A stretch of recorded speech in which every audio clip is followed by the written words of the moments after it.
అమెరికాలో చదువు పూర్తి చేసుకున్న ఇంటర్నేషనల్ స్టూడెంట్స్ ఉద్యోగం వెతుక్కోవడానికి ఏడాది నుంచి 3 సంవత్సరాల పాటు అక్కడ ఉండటానికి, అంటే అమెరికాలో ఉండటానికి ఆప్షనల్ ప్రాక్టికల్ ట్రైనింగ్ ఓపీటీ అంటారు, ఓపీటీ వీసా వీలు కల్పిస్తుంది.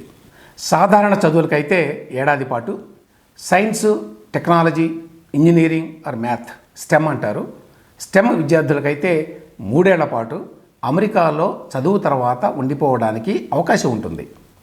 భారతదేశం నుంచి, మరీ ముఖ్యంగా తెలుగు రాష్ట్రాల నుంచి అమెరికా వెళ్ళే విద్యార్థులు చదువు పూర్తయిన తర్వాత అక్కడే ఉద్యోగం కోసం అన్వేషిస్తారు. ఇందుకోసం వెంటనే ఓపీటీ వీసా తీసుకుంటారు. 3 ఏళ్లలోగా ఏదో ఒక ఉద్యోగం సంపాదించి H1B వీసా పొందాలి. ఉద్యోగం వచ్చిన వాళ్ళందరికీ కూడా H1B వీసా రాకపోవచ్చు. 2024లో 7,58,994 మందిలో 1,88,400 మందికి మాత్రమే H1B వీసాకి అప్లై చేసుకోవడానికి అర్హత ఉంది అని చెప్పి ప్రభుత్వం తేల్చింది.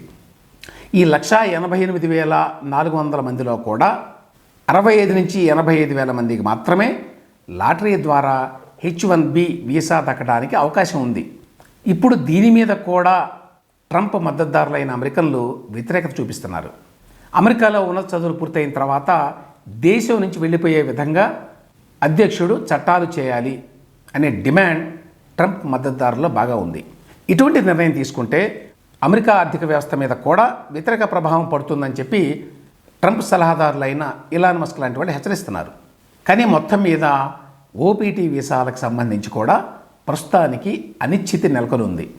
ఓపీటీ వీసాల మీద కూడా పరిమితులు విధిస్తే భారత్ నుంచి వెళ్ళే విద్యార్థుల సంఖ్య భవిష్యత్తులో గణనీయంగా తగ్గే అవకాశం ఉంది.